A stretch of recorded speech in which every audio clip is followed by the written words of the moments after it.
तो आज मैं आपके लिए लेकर आई हूँ महाराष्ट्र की एक छोटे से गांव की अचार की रेसिपी।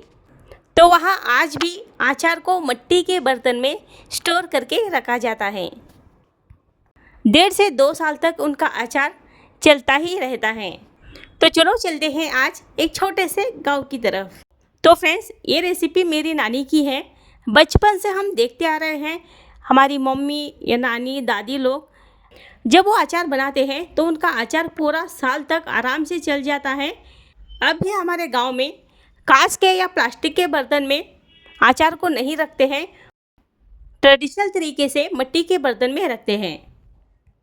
तो चलो फिर बनाते हैं आज के सुपर टेस्टी देसी तरीके से अचार की रेसिपी। नींबू का खट्टा चटपटा अचार बनाने के लिए 50 नींबू ले लिया है। सबसे पहले नॉर्मल पानी में नींबू को अच्छे से धो लीजिएगा। सारे नींबू को अच्छे से धो के इसे कॉटन के कपड़े से अच्छे से पोंछ लीजिएगा। नींबू में मॉइस्चर बिल्कुल भी नहीं होनी चाहिए, बिल्कुल गले सड़े नींबू को नहीं लेनी है।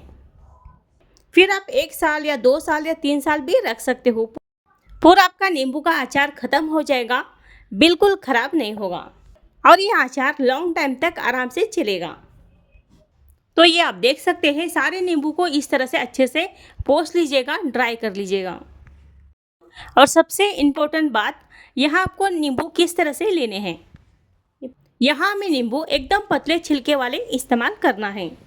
पतले छिलके वाले नींबू जो होते हैं फटाफट से गल जाते हैं, में रस भी बहुत अच्छा होता है। तो ये देखिए, इस तरह से एक नींबू के 4 टुकड़े कर लेना है।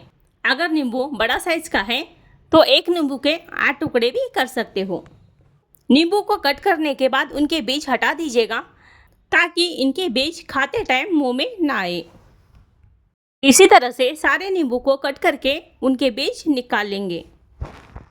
तो इस तरह से एक नींबू के 8 टुकड़े भी कर सकते हो।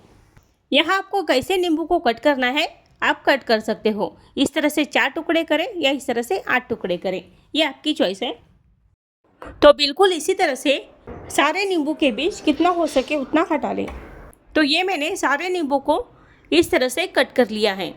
अब हम नींबू में नमक डाल देते हैं इसे सॉफ्ट होने के लिए। तो ये मैंने इसमें डाल दिया है 4 से 5 बड़े चम्मच नमक। तो यहाँ मैंने कटोरी के हिसाब से आधी कटोरी नमक डाल दिया है। अब हम इसमें 2 चम्मच हल्दी पाउडर डाल देते हैं। तो यहाँ मैंने नींबू ज़्यादा लिया है इसीलिए हल्दी पाउडर ज़्यादा ऐड किया है। अगर आप नींबू कम लेते हो, हल्दी और नमक की क्वांटिटी कम रखें। अगर आप किलो के हिसाब से इस नींबू को मेजर करोगे तो 2 से 3 किलो इतना नींबू हो जाएगा।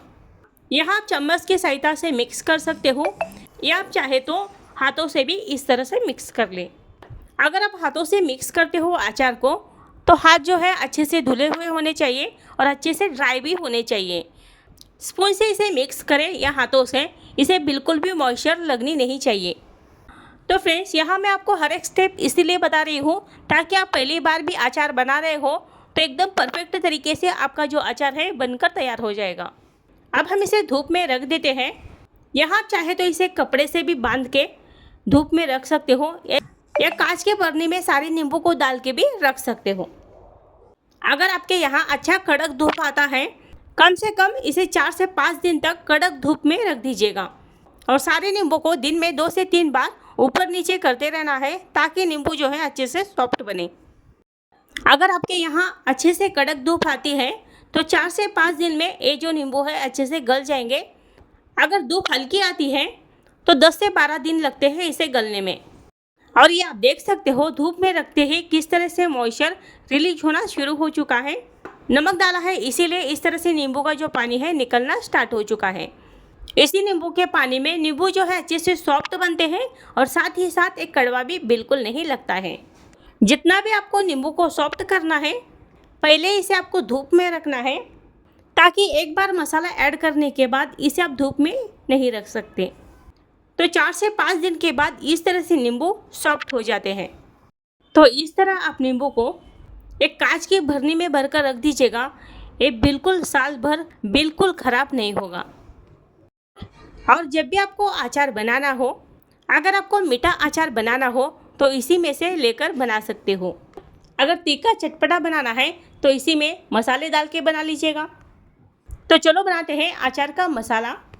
तो ये मैंने 2 चम्मच कूटी हुई राई डाल लिया है। ये मसाला शॉप में इजीली मिल जाता है। तो ये मैंने ले लिया है पीली राई दाना 2 चम्मच। इसे पीली सरसों भी कहा जाता है। तो ये मैंने 2 चम्मच मंगरेला लिया है, इसे कलौंजी भी कहा जाता है। तो ये मैंने ले लिया है 1 चम्मच सरसों के दाने, और ये मैंने ले लिया है 1 चम्मच साबुत मेथी दाना, आधी छोटी चम्मच अजवाइन, 4 से 5 चम्मच लिया है साबुत धनिया, 3 चम्मच जीरा। तो यहाँ मैंने 50 नींबू के हिसाब से सारा मसाला ले लिया है। और ये मैंने ले लिया है अचार बनाने के लिए सरसों का तेल, और अचार में सरसों का ही तेल डाला जाता है। तो ये हमने सारे मसाले ले लिया है अचार बनाने के लिए। अब गैस को ऑन करके गैस के ऊपर इस तरह से पैन या कढ़ाई रख सकते हो। तो यहाँ पैन अच्छे से गर्म हो चुका है। अब हम इसमें डाल देते हैं साबुत धनिया। धीमी आंच पे 2 से 3 मिनट तक इसे हम भून लेते हैं, ताकि इन मसालों में मॉइस्चर बिल्कुल नहीं होना चाहिए। तो यहाँ 2 से 3 मिनट हो चुका है। अब हम इसे एक प्लेट में निकाल लेते हैं। अब हम पैन में डाल देते हैं जीरा। जीरा को भी बस 2 से 3 मिनट तक इसी तरह से बिल्कुल लो फ्लेम पे भून लेना है, यानी सेक लेना है। अगर मसाला की क्वांटिटी कम है तो आप सारे मसाले एक साथ डाल के भून सकते हो। अगर मसाले की क्वांटिटी ज़्यादा है तो इसी तरह से सारे एक एक करके भून लीजिएगा। अब हम जीरा को एक प्लेट में निकाल लेते हैं। अब हम पैन में डाल देते हैं पीली राई। इसे भी 2 से 3 सेकंड तक भून लेना है। तो ये भी अच्छे से सेक चुका है। अब हम इसे भी प्लेट में निकाल लेते हैं। अब हम इसमें डाल देते हैं राई दाल, और इसे भी बस 2 से 3 सेकंड तक भून लेते हैं। यहाँ आपको सारे मसाले बिल्कुल लो फ्लेम पे ही सेक लेना है। अब हम पैन में डाल देते हैं कलौंजी। यहाँ आप चाहे तो सारे मसाले एक ही प्लेट में भी डाल सकते हो, ताकि सारा मसाला को हमें एक साथ ही ग्राइंडिंग जार में ग्राइंड कर लेना है। तो मैंने पैन में डाल दिया है ओवा और मेथी दाना। अब हम इसे भी ट्रांसफ़र कर लेते हैं प्लेट में। सरसों को भी भून लेते हैं। तो सारे मसाले अच्छे से सेक चुके हैं। अब हम इसे गरम पैन में डाल देते हैं सरसों का तेल। आधा कप तेल को डाल दिया है गरम होने के लिए। यहाँ मैं नींबू का अचार बनाने के लिए ज़्यादा तेल की ज़रूरत नहीं होती है, बस कम तेल में ही बहुत ही बढ़िया अचार बनकर तैयार हो जाता है। तो यहाँ तेल को अच्छे से धुआं निकलने तक गरम कर लेना है, उसके बाद पूरा ठंडा कर लेना है, तभी तेल को अचार में डाल देना है। गरम गरम तेल को अचार में बिल्कुल नहीं डालनी है, इस बात का ध्यान रखें। तो यहाँ आप देख सकते हो तेल जो है अच्छे से धुआं निकलना चालू हो चुका है। तो गैस को ऑफ कर ले और इस तेल को अच्छे से ठंडा होने के लिए साइड में रख दीजिएगा। तो सारे खड़े मसाले अच्छे से ठंडे हो चुके हैं। अब इन सारे मसालों को ग्राइंडिंग जार में डाल दीजिएगा, उसके बाद इसे दरदरा ग्राइंड कर लेना है। तो यहाँ मसाला को बहुत ज़्यादा बारीक नहीं पीसना है, बस दरदरा ही रख दीजिएगा, बिल्कुल इसी तरह से। अब हम इस सारा मसाला को डाल देते हैं इस नींबू के अचार में।